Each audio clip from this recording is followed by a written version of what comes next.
Halo Sobat Sama Kanang, gimana kabarnya? Semoga kalian baik-baik saja ya. Seperti biasa, pada video kali ini kita akan membahas preview cerita Donghua BTTH episode ke-210, yang dimana pada episode sebelumnya, alun-alun klan Yao mendadak terbelah saat Yao Wangwei muncul bersama rombongannya. Tanpa basa-basi, ia langsung menghina Yao Lao sebagai rongsokan tua yang tak pantas menginjak tanah leluhur. Para penjilat pun ikut menambah cacian, sementara para tamu hanya bisa terdiam, menyadari betapa kesombongan klan Yao telah membutakan mereka. Melihat gurunya direndahkan, Xiaoyan menenangkan Yao Lao dan berjanji akan membungkam semua penghinaan ini. Namun sikap itu justru memancing Yao Wangwei semakin murka. Ketegangan pun pecah saat seorang pengikut mencoba menggertak Xiaoyan, tetapi dalam sekejap tubuhnya sudah terhempas bersimbah darah.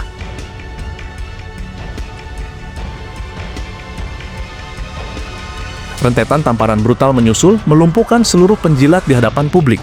Saat pasukan elit menyerbu, api merah muda meledak dari tubuh Xiaoyan, melelehkan senjata mereka dalam sekejap. Yao Wangwei pun melepaskan aura Dousheng bintang 4, namun Xiaoyan melangkah maju tanpa beban dan membalas dengan tekanan jiwa. Bintang 5 tingkat lanjut membuat seluruh alun-alun gemetar. Para sesepuh klan turun tangan, tetapi Xiaoyan memanggil Little Yi dan Raja Utara, menerobos barisan mereka, lalu mencengkeram leher Yao Wangwei hingga nyaris tewas. Kemunculan penatua Wan Huo akhirnya memaksa kedua pihak menahan diri. Atas keputusan Yao Lao, Yao Wangwei dilepaskan, namun martabat klan Yao telah tercabik. Konflik mereda dan upacara pengobatan pun resmi dimulai. Dan itu merupakan inti cerita pada cerita sebelumnya. Kalau begitu, sekarang langsung saja kita masuk ke bagian cerita terbaru.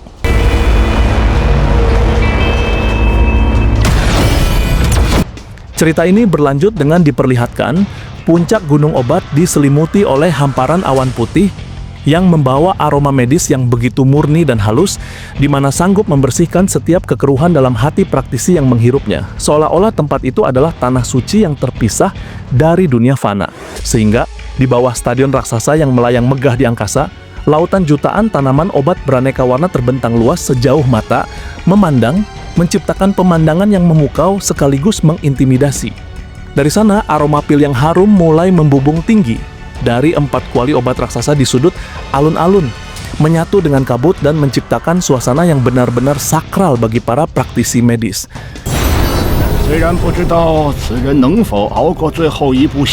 Xiaoyan dan Yao Lao tiba di lokasi utama dengan gerakan yang anggun namun penuh wibawa.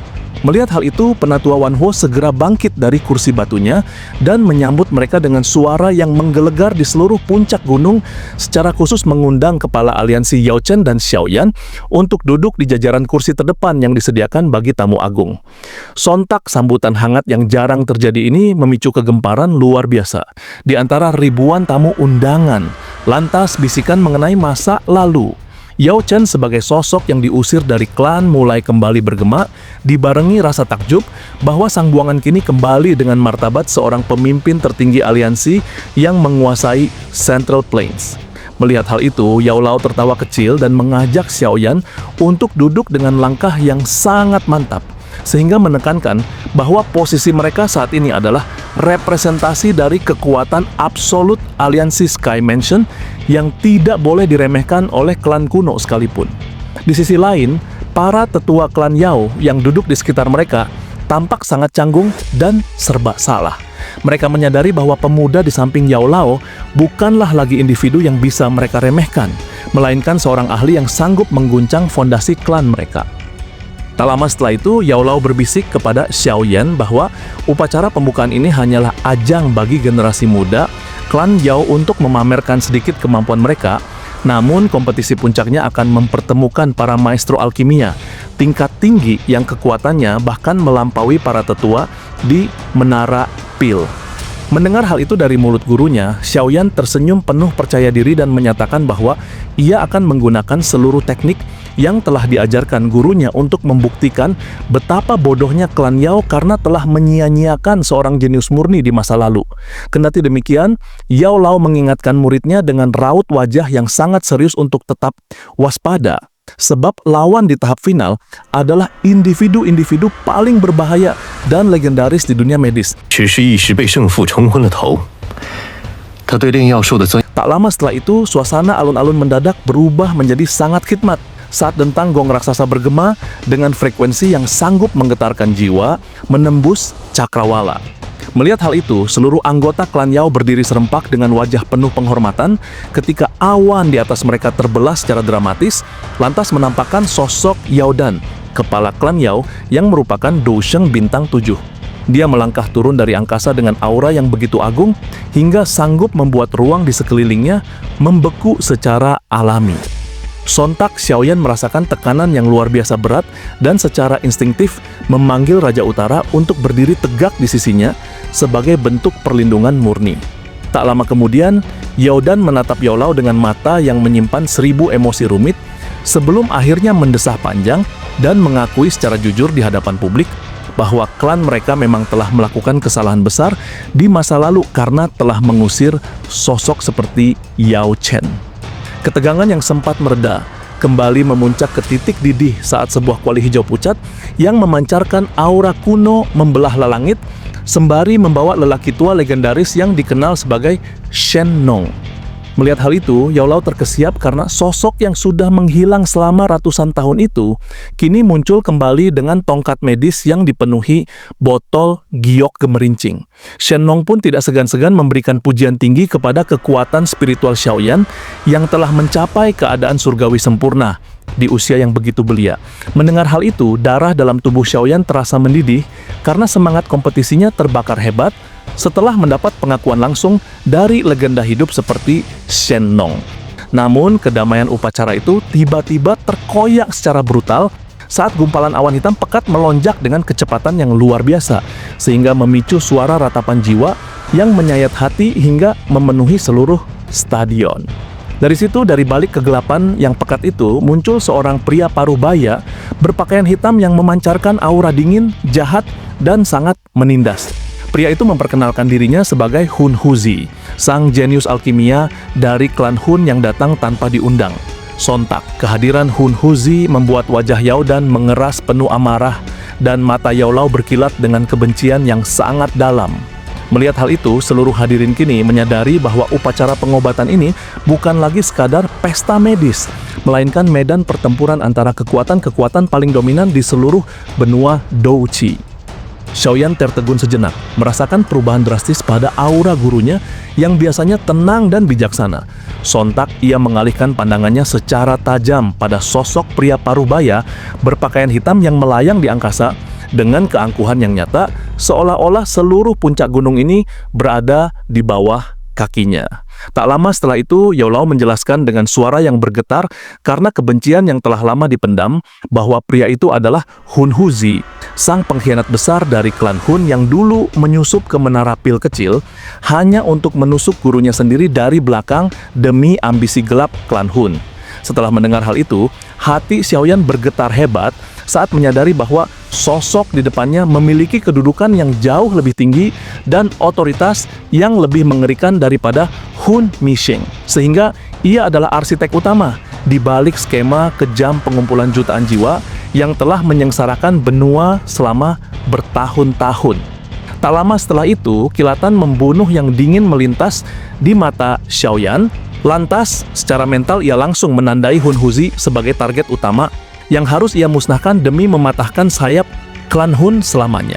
Kendati demikian, Yao Lao segera menahan gejolak emosi muridnya dengan peringatan keras bahwa Hun Huzi bukanlah alkemis sembarangan, sebab keahlian medis dan pemurnian jiwanya telah mencapai tingkat yang sangat tinggi hingga sulit dipahami oleh nalar manusia biasa. Kemunculan pria berpakaian hitam ini tanpa undangan resmi langsung menyulut kemarahan besar di jajaran kursi kehormatan para sesepuh klan Yao yang merasa kesucian upacara mereka telah dikotori oleh kehadiran anggota klan Hun. Melihat hal itu, kepala klan Yao Dan dan penatua Wan Huo saling bertukar pandang dengan dahi berkerut, lantas menyadari bahwa klan Hun yang selalu bergerak dalam bayang-bayang kini mulai secara terang-terangan menunjukkan taringnya di tengah pertemuan klan kuno lainnya. Namun Hun Huzi justru menanggapi tatapan permusuhan itu dengan tawa meremehkan yang bergema di seluruh stadion, seraya menyatakan dengan nada menantang bahwa ia datang hanya untuk membuktikan siapa alkemis nomor 1 yang sebenarnya di benua Douqi. Sehingga demi menjaga kehormatan klan Yao di hadapan ribuan tamu dari berbagai penjuru agar tidak dianggap sebagai klan yang pengecut, Yao dan akhirnya mengizinkan Hun Huzi untuk tetap tinggal. Namun dengan ancaman hukuman mati jika ia berani memicu kekacauan sekecil apapun. Sontak, Hun Huzi melesat turun dengan kecepatan cahaya dan mendarat di kursi batu yang posisinya sangat dekat dengan Xiaoyan dan Yao Lao, seolah-olah sengaja ingin memicu api kemarahan mereka. Ia pun mulai melemparkan provokasi beracun mengenai masa lalu Yao Lao yang pernah hampir ia hancurkan jiwanya. Sementara itu, sembari mengajak bahwa aliansi Sky Mansion hanyalah kumpulan semut naif yang akan segera ia injak-injak. Melihat hal itu, Xiaoyan tidak membuang waktu untuk membalas dengan kata-kata yang tidak berguna. Alih-alih, ia justru mengayunkan lengan bajunya dengan gerakan yang nyaris tak terlihat oleh mata telanjang. Bergegas, Raja Utara melesat seperti anak panah hitam yang dilepaskan dari busur kematian, lantas melayangkan tendangan maut yang membawa tekanan udara luar biasa ke arah kepala Hun Huzi.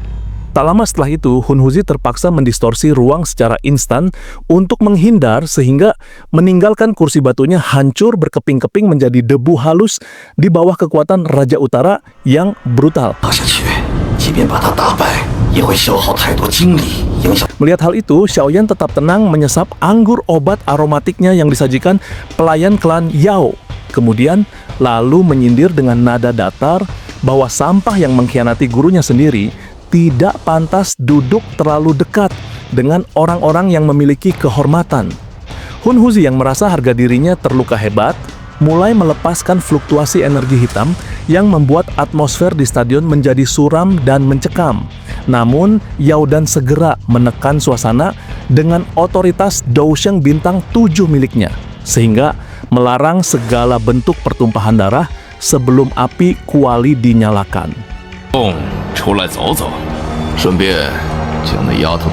Melihat hal itu, Hun Huzi terpaksa menarik kembali energinya meski hatinya mendidih karena ia sadar bahwa Yao Dan secara terang-terangan memihak Xiaoyan dengan membiarkan serangan Raja Utara tadi tanpa teguran.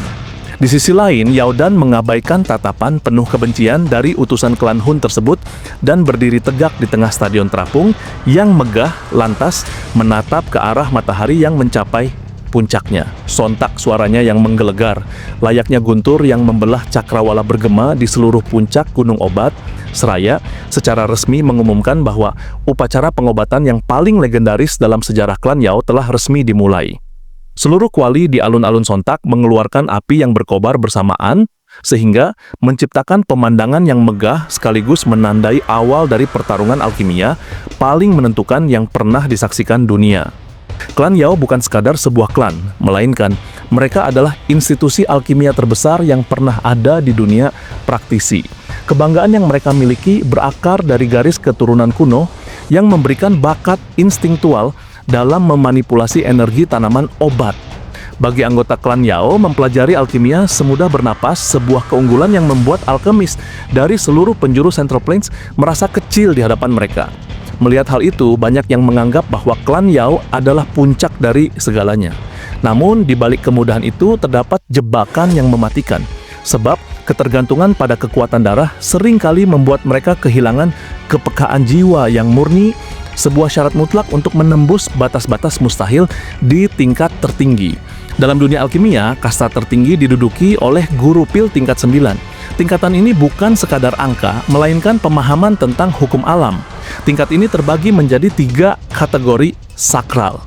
Guru pil harta karun, treasure pil, guru pil misterius, mysterious pil, dan guru pil emas, golden pil yang legendaris.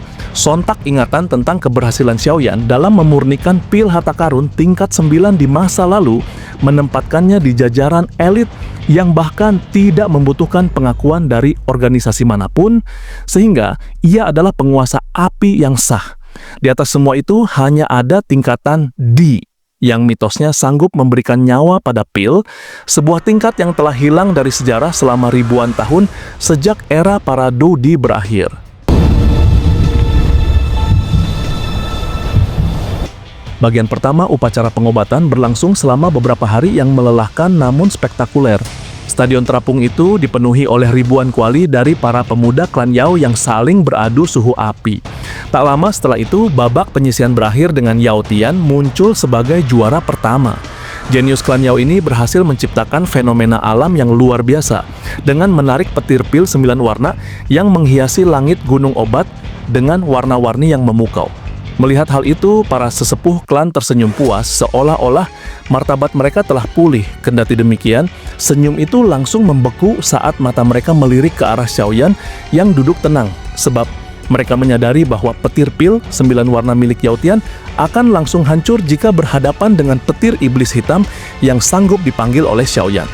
Sehingga atmosfer di stadion mulai berubah dari kegembiraan menjadi ketegangan yang menyesakan saat bagian utama upacara diumumkan. Suhu di puncak gunung seolah naik beberapa derajat, bukan karena matahari, melainkan karena gejolak energi dari para master yang mulai terbangun. Yao Lao perlahan membuka matanya, menatap ke arah kuali-kuali kosong dengan tatapan penuh nostalgia dan ambisi. Mendengar hal itu, Xiaoyan ikut menyesuaikan napasnya, sebab ia merasakan denyut nadi api di dalam tubuhnya mulai bergejolak, rindu akan panasnya pemurnian tingkat tinggi yang sudah lama tidak ia rasakan. Yao Dan, kepala klan Yao yang agung, akhirnya berdiri dari kursi puncaknya. Suaranya yang tenang namun bertenaga menyapu seluruh penonton, mengumumkan bahwa 4 individu terkuat di benua saat ini akan segera turun ke arena untuk menentukan siapa yang berhak menyandang gelar alkemis top benua Dou Qi.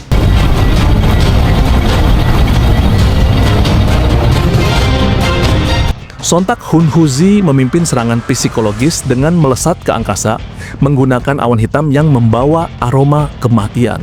Ia tertawa lebar, seraya menyatakan dengan sombong bahwa klan Hun tidak hanya ingin menguasai jiwa manusia, tetapi juga ingin menguasai puncak ilmu alkimia sebagai lambang superioritas mereka.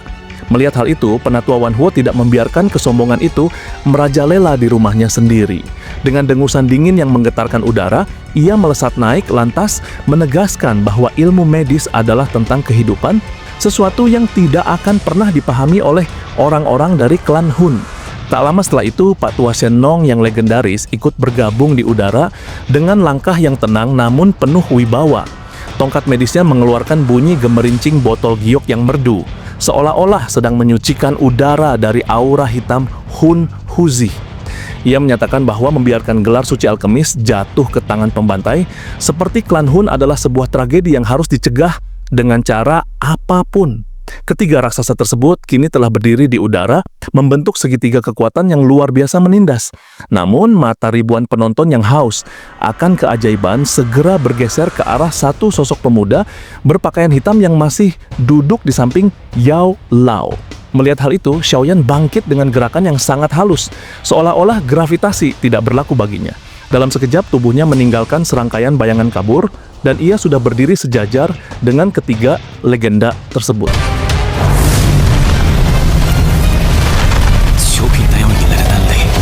Tak lama setelah itu, Xiaoyan menatap Hun Huzi dengan sorot mata yang mengandung kebencian yang dalam namun terkendali. Dengan suara lantang yang bergema di setiap sudut gunung, ia menyatakan bahwa dirinya hadir mewakili aliansi Sky Mansion dan Menara Pil untuk menantang Hun Huzi secara terbuka.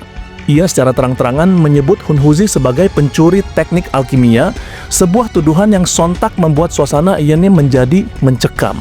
Dengan demikian, dengan tantangan ini, kompetisi di puncak Gunung Obat bukan lagi sekadar ajang unjuk kebolehan, melainkan pertempuran hidup mati demi kehormatan guru, aliansi, dan martabat dunia alkimia itu sendiri.